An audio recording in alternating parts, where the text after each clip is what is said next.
Right. So how do we know when a candle is closing? How do we know when it's opening?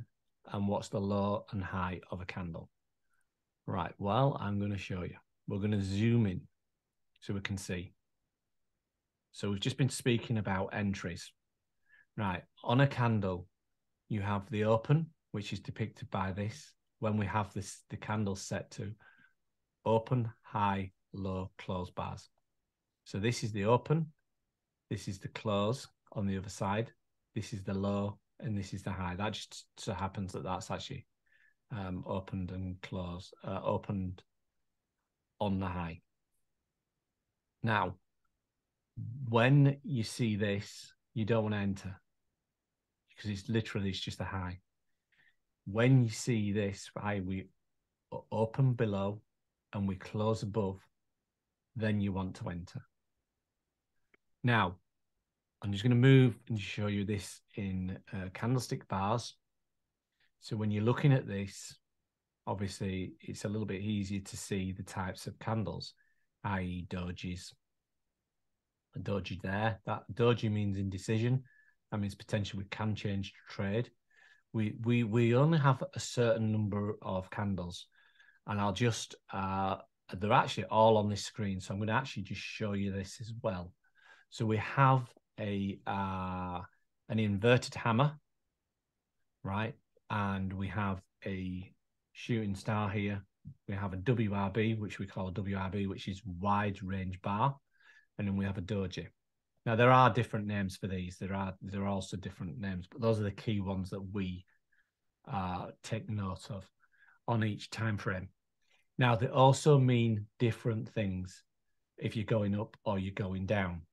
But the doji doesn't. The doji just means indecision whether or not we're going up or down, right? WRB means basically we've obviously had a lot of buys or sells in one particular direction. WRBs can be used for support, i.e. baseline support down here. So obviously in this instance, right, where you have this WRB, then potentially you could actually have that as your baseline support, i.e. stop if you were doing a scalp here. So because there's a hell of a lot of volume in that particular trade in comparison to the other trades. So obviously in the candles, what you have here is the body, i.e. you have the open and then you have the close here. Now, obviously, if that basically, and we're just going to swap back just to show you, just because it's quite easy to show you. So that's the open and then that's the close. Now, obviously on our candles, that would be typically a red candle, right? But obviously we depict it as an orange candle because we're showing momentum to the upside.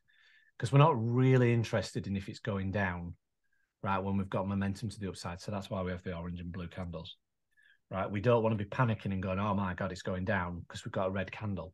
When actually, this is a perfect entry to get in on the trend as an example, if we were using the pullback to 20, which is another type of trade that we do.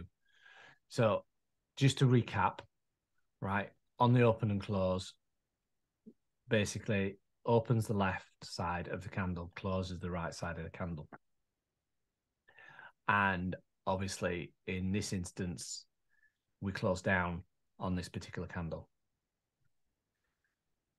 So that is a description of the candles, and that's how we use them. There are many, many different candlestick patterns. There are 1, 2, 3 candlestick patterns. There's many. There's too many to mention on this particular video of candlestick patterns. We have actually got a candlestick cheat sheet, which you're more welcome to look at to delve into a little bit deeper. But we do not put a massive emphasis on candles, as in we don't enter on a particular pattern, right? Because that, for instance, that pattern there is known as a V1 pattern, right?